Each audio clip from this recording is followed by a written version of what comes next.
자, 여러분. 기주성을 둘러싼 거대한 전투는 끝났습니다.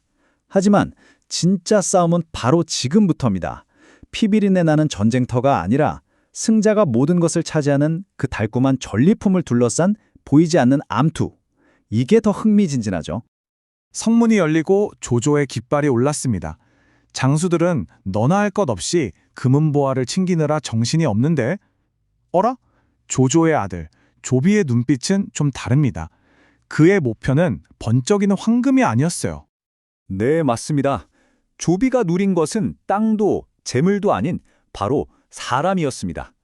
패배한 원소 가문의 심장부에 숨겨져 있던 한 여인, 당대 최고의 미인이라 칭송받던 바로 그 여인이었죠. 조비는 다른 건 쳐다보지도 않습니다. 칼 한 자루 딱 들고 곧장 원소의 저택으로 달려갑니다. 뭐랄까 마치 처음부터 목표가 정해져 있었다는 듯이 망설임이 없어요. 그리고 그 폐허가 된 저택 안에서 넋을 잃고 울고 있는 여인들 사이에서 마침내 찾아냅니다. 원소의 둘째 며느리, 바로 견씨 부인이었죠. 기록에 따르면 그 미모에 조비는 그 자리에서 넋을 잃었다고 합니다. 그리고는 망설임 없이 그 자리에서 선언해버리죠. 이 여인은 내 것이다! 내 아내로 삼겠다! 이야, 젊은 혈기 하나는 정말 대단하죠? 근데 이 한마디가 앞으로 아버지와 아들 사이에 어떤 비극을 낳을지 이때는 아무도 몰랐습니다. 그런데 바로 그때 문을 거칠게 열고 들어오는 한 사람이 있었으니 누구겠어요? 바로 아버지 조조였습니다. 아들이 대견해서 칭찬해주러 왔을까요? 천만에요. 조조 역시 이 견씨 부인을 차지하기 위해 불이 나게 달려온 거였습니다. 이거 참 상황이 재밌게 됐습니다. 천하의 조조가 아들한테 선수를 뺏긴 셈이죠. 어쩌겠어요. 이미 아들이 자기 아내로 삼겠다고 공표까지 했는데 조조는 속으로 부글부글 끓었겠지만 겉으로는 허허 웃으며 마지못해 허락해줍니다. 자, 이렇게 아들이 사랑을 쟁취하는 동안 아버지 조조는 더 큰 골칫거리를 생각하고 있었습니다. 바로 기주성에서 겨우 목숨만 건져 달아난 원소의 아들들, 원상과 원희 형제였죠. 이 도망친 형제들이 어디로 갔냐? 하필이면 북쪽의 요동 땅, 공송강이란 자에게로 도망을 친 겁니다. 이거야말로 꺼져가던 불씨가 기름 창고로 뛰어든 격 아니겠어요? 언제 터질지 모르는 시한폭탄이 되어버린 거죠. 당연히 조조의 장수들은 난리가 났습니다. 주공! 지금 당장 군사를 몰아 저놈들의 뿌리까지 뽑아버려야 합니다. 화근을 남겨두면 안 됩니다. 아주 그냥 피를 토하듯 외쳤죠. 모두가 공격을 외치던 바로 그 순간, 이미 병이 깊어 죽음을 눈앞에 둔 조조의 천재 책사 곽가가 정말 아무도 상상하지 못했던 소름이 돋을 만큼 기가 막힌 마지막 계책을 내놓습니다. 곽가의 말이 뭐였냐면요. 절대 추격하지 마십시오. 오히려 군대를 물리는 모습을 보여줍시오. 왜냐? 우리가 군대를 압박하면 공손강은 살기 위해 원시 형제와 손을 잡겠지만 우리가 가만히 있으면 오히려 공손강이 알아서 그 둘을 죽여서 그 머리를 바칠 거라는 겁니다. 와, 이게 말이 되는 소리일까요? 그리고 이 믿기 힘든 말을 남기고 곽가는 세상을 떠납니다. 자, 이제 공은 조조에게 넘어갔습니다.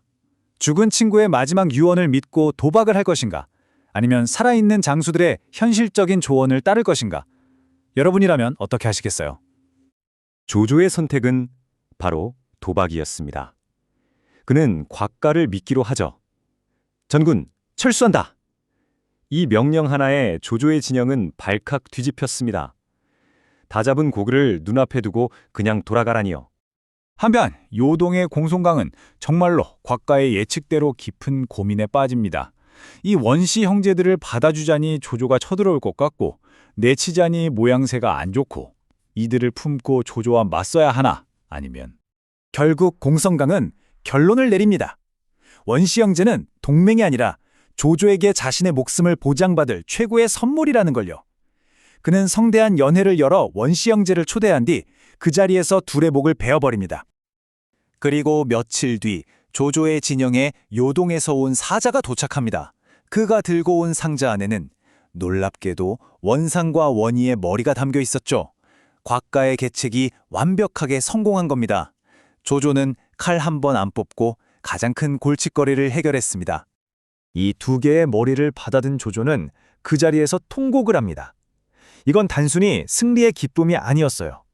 이 모든 것을 꿰뚫어 본 천재, 하지만 지금은 곁에 없는 친구 곽가를 향한 그리움의 눈물이었습니다.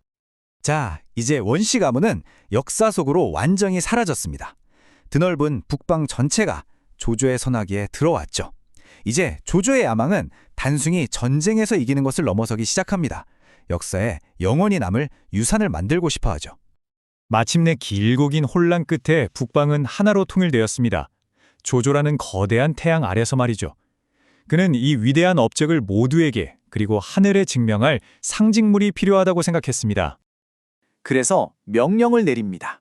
자신의 권력이 하늘에 닿았음을 보여주고 후세 사람들이 영원히 우러러볼 거대한 승리의 탑을 세우라고 말이죠. 바로 그 유명한 동작대입니다. 자, 과연 이 화려하고 웅장한 누대는 단순히 승리를 축하하는 기념탑에 불과했을까요? 아니면 이제 황제를 넘어 천하 그 자체를 삼키려는 조조의 거대한 야망을 드러내는 신호탄이었을까요?